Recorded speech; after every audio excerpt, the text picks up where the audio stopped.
All right, so let's dive into something kind of crazy today. Can you imagine a future without Chrome? Like no more of that little colorful swirl, hard to picture. But that's exactly what the U.S. Department of Justice wants. They're actually pushing for Google to sell it off completely. So today, we're going to unpack why this is all happening, what it could actually mean for the future of the internet as we know it. And maybe we'll even uncover some surprising stuff along the way. For this one, we've got articles from Al Jazeera, the Indian Express, Digit.in, and even India TV, all covering this story from different sites. Plus, Digit.in has this fascinating report about how OpenAI, the people behind ChatGPT, might be stepping into the whole browser game themselves. So the DOJ's argument, it boils down to this. Google has a monopoly. They're stifling competition. And Chrome is a big part of how they're doing it. It all sounds a little bit like a courtroom drama, doesn't it? It's interesting you say that, because this actually kind of reminds me of a famous case from the early 2000s. Back then, it was Microsoft in the hot seat, accused of using their power with operating systems to kind of push out competition in the browser market. That case had ripple effects throughout the tech world, and this one could too. So this isn't just about browsers then. Yeah. It's about how much power one company should have in the digital world. Exactly. The term you're looking for is antitrust.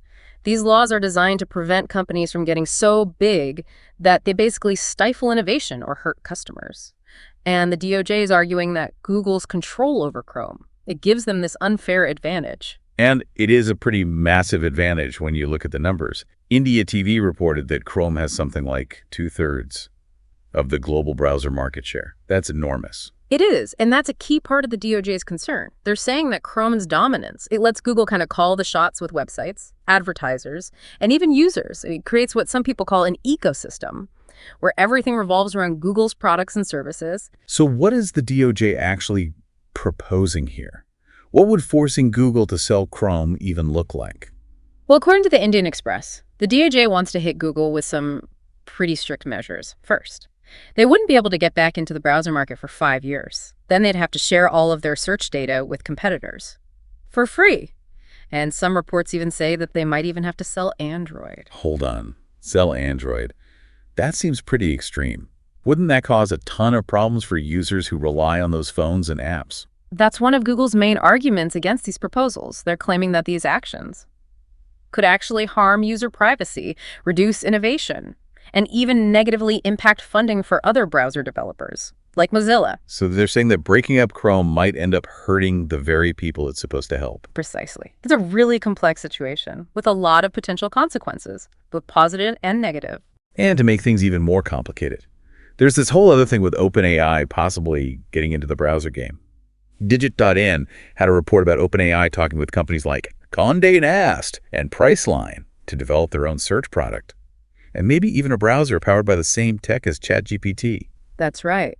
And this brings up some interesting questions. Could a browser powered by artificial intelligence be the thing that really shakes up the market?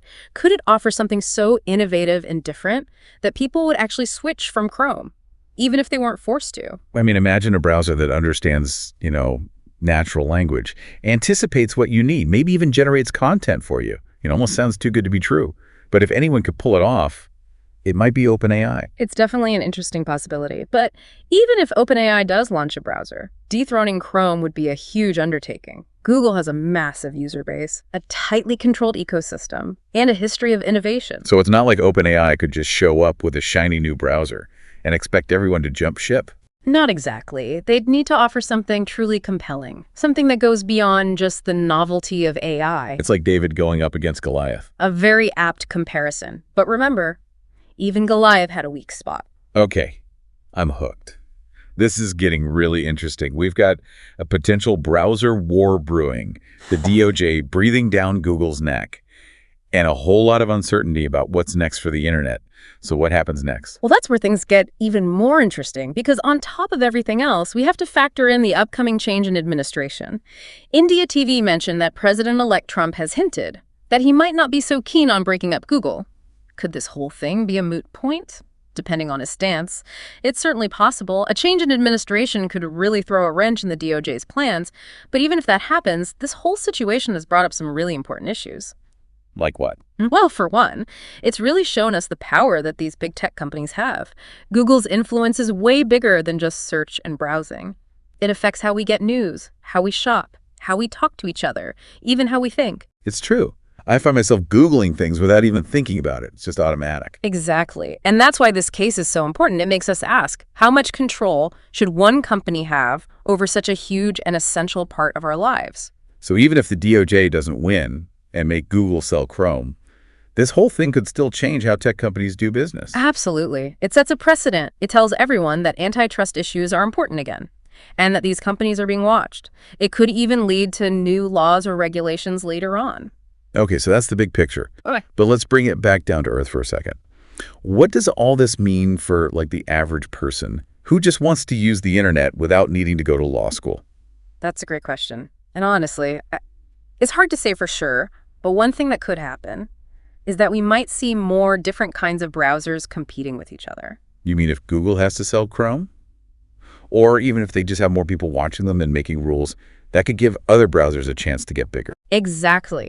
We could see browsers like Firefox making a comeback, or even totally new browsers popping up. Like that OpenAI browser we were talking about earlier. Precisely. If OpenAI can actually make an AI-powered browser that's really innovative and easy to use, this could be their big moment. Okay, but let's be realistic. What would make someone actually switch from Chrome to something new? I mean, Chrome is familiar. It's fast. It has all my bookmarks and extensions.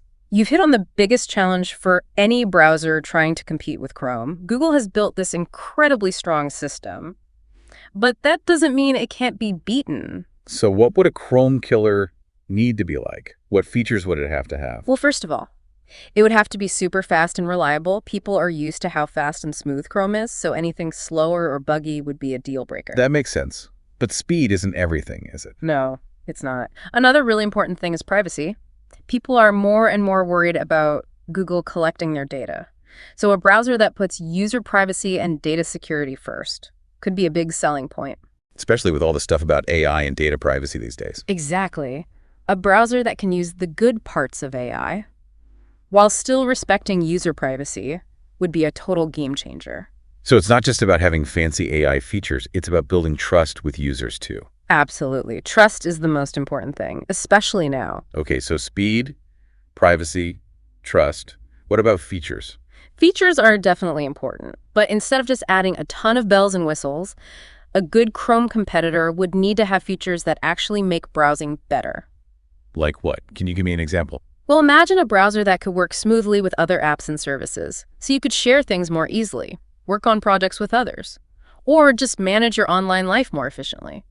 Or a browser with tools built in for research and fact-checking to help people figure out what's true online. Those are some pretty cool ideas. And remember, we're just getting started here. There are so many possibilities for innovation with browsers. So it sounds like even if Google keeps control of Chrome, this whole thing could still lead to some exciting new browsers. Absolutely. Competition is what drives innovation. And whether it's OpenAI or someone else, someone is going to try to take advantage of this opportunity to create the next generation of browsers. And who knows, maybe we'll look back at this and see it as the moment when everything changed, when Chrome finally lost its place at the top. Or maybe this will be what pushes Chrome to get even better, and everyone will have an even better browsing experience. Only time will tell. Okay, I think we've talked about a lot. We've covered the DOJ's case against Google, what it would mean if they had to sell Chrome, the whole idea of antitrust laws, and the possibility of new browsers coming out, like that OpenAI browser. We also talked about why user privacy is so important, the importance of trust online, and how competition can lead to new ideas. Wow, that's a lot to think about. But I have to say, this has been a really interesting deep dive. It's made me think about the internet in a whole new way. And that's what this deep dive is all about, isn't it? It's about helping you understand how the digital world works and giving you the power to make smart choices about how you use it. Exactly. So what's next? Where do we go from here? Well, I guess the big question now is, what would you do? If Google actually had to sell Chrome, would you switch to a different browser? That's the real question, isn't it? It all comes down to how people use the internet and if they stick with brands they know. Even if there are like objectively better options out there, would people be too stuck in their ways to switch? I know I am. I've tried other browsers before. But I always end up going back to Chrome. It's just what I'm used to. I get it. It's easy to stick with what you know. But this whole situation, it gives us a chance to really think about what we want in a browser. So besides just habit, what would actually make someone switch? What would a new browser need to be like to compete with Chrome? Well, we've already talked about some of the big things: speed, privacy, trust, and new features. But it goes beyond that. A really good browser needs to be super easy and enjoyable to use. What do you mean by that? Think about it. Your browser is how you get to everything online. It's how you find information, connect with people, do your work, play games, learn new things. So a great browser should make all of that easier, more fun, and safer. So it's not just about checking off a list of features. It's about making the whole experience better for the user. Exactly. And that's a tough thing to do. But I think it's possible. And maybe this whole thing with the DOJ, even if it doesn't turn out the way they want, maybe it will be what pushes the whole industry to do better. So even with all this uncertainty, it sounds like some good things could come out of this. Definitely. So to wrap things up, will Google have to sell Chrome? Will OpenAI change the game with their AI browser? Yeah. Will we see a bunch of new and better browsers in the future? We don't know for sure yet, but this is a really important time for the internet and the decisions we make as users, as developers, as lawmakers will shape what the internet looks like for a long time. That's a lot to consider. It is. But that's what we do here on the Deep Dive, right? We give you the information you need to understand how the world of technology is changing. Exactly. So next time you open your browser, think about how complex it all is. Think about the choices you're making. And remember, things could change in a big way. And you never know. Maybe you'll be the one to make the next great browser. That's all the time we have for this deep dive. Thanks for listening, and until next time, keep exploring, keep asking questions, and keep learning.